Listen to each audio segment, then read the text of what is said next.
మరోసారి మైనారిటీలకు పూర్తిగా వెన్నుపోటు పొడిచాడు. ఎన్నికల్లో వాడుకున్నాడు, ఇప్పుడు మళ్ళీ వదిలేశాడు. చంద్రబాబు నాయుడు మైనారిటీలకు నష్టం జరిగితే ఎట్టి పరిస్థితుల్లోనూ అంగీకరించాలని ఆ రోజు ఎన్నికలప్పుడు చెప్పాడు. ఒక అడుగు ముందుకేసి మా గుంటూరు జిల్లా ఎంపీ అయితే మైనారిటీలకు అన్యాయం జరిగితే నేను రాజీనామా చేస్తానని చెప్పాడు. ఇప్పుడు మొత్తం వారందరినీ ద్రోహం చేసేసారు మైనారిటీలు. వర్షపోటు విషయంలో, బిల్లు విషయంలో మేము మొదటి నుంచి చాలా స్పష్టంగా మా విధానం చెప్పాం. రాజ్యాంగ వ్యతిరేకంగా ఉండే ఈ బిల్లును పూర్తిగా వ్యతిరేకిస్తున్నామని చెప్పి మా అధ్యక్షుడు పలుమార్లు చెప్పారు. ఆ మేరకు లోక్సభలో వ్యతిరేకంగా ఓటేశాం, నిన్న రాజ్యసభలో ఓటేశాం. దీంతో రాష్ట్రంలో ఉన్న మైనారిటీలంతా టీడీపీ చేసిన ద్రోహాన్ని చర్చించుకుంటున్నారు. ఇంత అన్యాయం చేశారు, చంద్రబాబు నాయుడు ఇంత మోసం చేశాడు, ఓడదాటిన దాకా ఓడమల్లన్న, ఓడదాటిన తర్వాత బోడిమల్లన్న అనే విధంగా మమ్మల్ని మోసం చేశారని నిలదీస్తుంటే దీన్ని తప్పించుకోవటానికి చంద్రబాబు ఏం చేశాడు? యథావిధి యథారాజా తథా ప్రజ అనే విధంగా డైవర్షన్ పాలిటిక్స్ మొదలైశాడు. దాంతో వైఎస్ఆర్ కాంగ్రెస్ పార్టీ రాజ్యసభలో విప్పు జారీ చేయలేదని,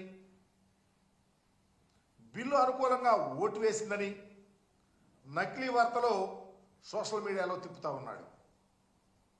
టీడీపీ అనుకూల జర్నలిస్టులు, అనుకూల మీడియా తమ తమ సంస్థల్లో, సోషల్ మీడియాలో అకౌంట్లలో, తమ తమ మీడియా సంస్థల్లో ఈ ఫేక్ న్యూస్ నడుపుతూ ఉన్నారు.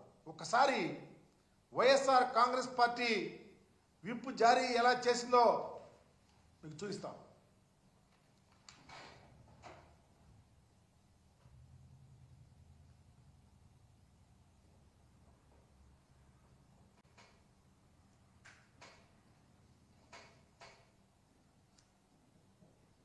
అలాగే నిన్న రాజ్యసభలో బిల్లు వ్యతిరేకంగా మా పార్లమెంటు పార్టీ నాయకుడు వైవి సుబ్బారెడ్డి గారు తన సుదీర్ఘ ప్రసంగాన్ని, ఈ రాష్ట్రంలో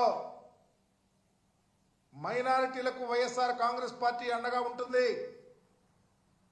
వర్క్స్పోర్ట్ బిల్లు విషయంలో రాజ్యాంగానికి వ్యతిరేకంగా ప్రవేశపెట్టిన బిల్లుకు మేము వ్యతిరేకిస్తున్నాం అని సుదీర్ఘంగా ఆయన మాట్లాడిన మాటలను ప్రస్ఫుటంగా అర్థం చేసుకోవాలా.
ఇంత ప్రస్ఫుటంగా భారతావని ప్రజానీకమంతా వీక్షించే విధంగా, ఆంధ్రప్రదేశ్లో ముస్లిం సోదరుల యొక్క గుండె నిబ్బరం కలిగే విధంగా వైఎస్ఆర్ కాంగ్రెస్ పార్టీ డెసిషన్ తీసుకొని ఉంటే అబద్ధాలు, అవాస్తవాలు చంద్రబాబుకి అత్యంత ప్రియమైనవి.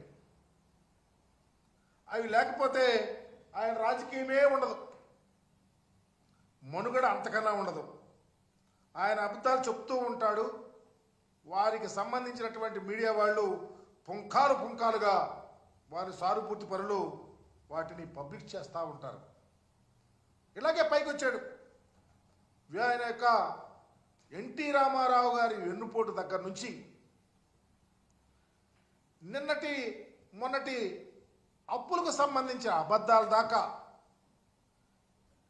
ఈరోజు ప్రజలను మోసం చేస్తున్న P4 కార్యక్రమం వరకు అన్ని అబద్ధాలే. ఉదాహరణకి అప్పులకు సంబంధించి ఎన్నికలకు ముందు 14 లక్షల కోట్ల రూపాయల అప్పులున్నాయని చెప్పాడు ప్రచారంలో. ఇప్పుడేమో 10 లక్షల కోట్ల అప్పులున్నాయని చెప్తా ఉన్నాడు. ఆధారాలు చూపేవంటే నో అంటాడు. చివరికి మీరు ప్రవేశపెట్టిన బడ్జెట్లో కేంద్ర ప్రభుత్వం సాక్షాత్తు చెప్పింది 5,62 కోట్ల రూపాయలు అప్పులున్నాయని చెప్తే మీరేమో అప్పులు అనుకుంటా అప్పుల మీదే బ్రతకాలని చూస్తూ ఉన్నారు. ఇకపోతే రెండవది P4కి సంబంధించి సమాజంలో 20% పేదలు, వాళ్ళకి సంబంధించి 10% బాగా సంపన్నులు ఉన్నారు, వారికి అప్పగిస్తారని చెప్తా ఉన్నాడు. ఈ P4 ఏంటో, ఈ పేదరికం ఏంటో, ఈ సంపన్నులు ఏంటో, అసలు ఎంతమంది ప్రజానీకం ఉన్నారో, ఎంత పేదవారు ఉన్నారో, ఎంతమంది ఇన్కమ్ ట్యాక్స్ కడతా ఉన్నారో ఇప్పటికైనా ప్రజలకు అర్థమయ్యేటట్టు చెప్పండి చంద్రబాబు నాయుడు గారు. ఎందుకు ఈ రాష్ట్రంలో 1,61,00,000 కుటుంబాలు ఉంటే దాంట్లో తెల్ల రేషన్ కార్డులు ఉన్నవాళ్ళు 1,41,00,000 కుటుంబాలు. అంటే 90% పేదవారే. ఇన్కమ్ ట్యాక్స్ కడుతుంది ఎంతమందో తెలుసా? 8,60,000 మంది కుటుంబాలు మాత్రమే ఇన్కమ్ ట్యాక్స్ కడతా ఉన్నారు. ఇంత దారుణమైన అబద్ధాలు ప్రజల్లోకి తీసుకెళ్లాలని ఎన్నికల్లో చెప్పారు. అబద్ధాలు పుంకాలుగా రాయించారు. మరలా అబద్ధాలు చెప్తా ఉన్నారు. మరలా డైవర్షన్ పాలిటిక్స్ చేస్తూ ఉన్నారు.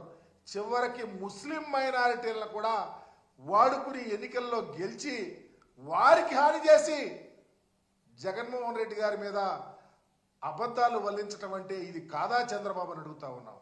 ఇకనైనా ప్రజలు కళ్ళు లేని కబూజీలు కాదు, అజ్ఞానులు కాదు, ప్రజలు విఘ్నులు, ఆలోచించేవాళ్ళు. రాష్ట్రం యావత్తు ముస్లిం లోకం ఉడికిపోతా ఉంది నువ్వు చేసిన మోసానికి. అందుకనే వక్ఫ్ బోర్డు విషయంలో ఈ అబద్ధాలు చెప్తా ఉన్నాడు, నకిలీ వార్తలు అబద్ధాలు రాయిస్తా ఉన్నాడు.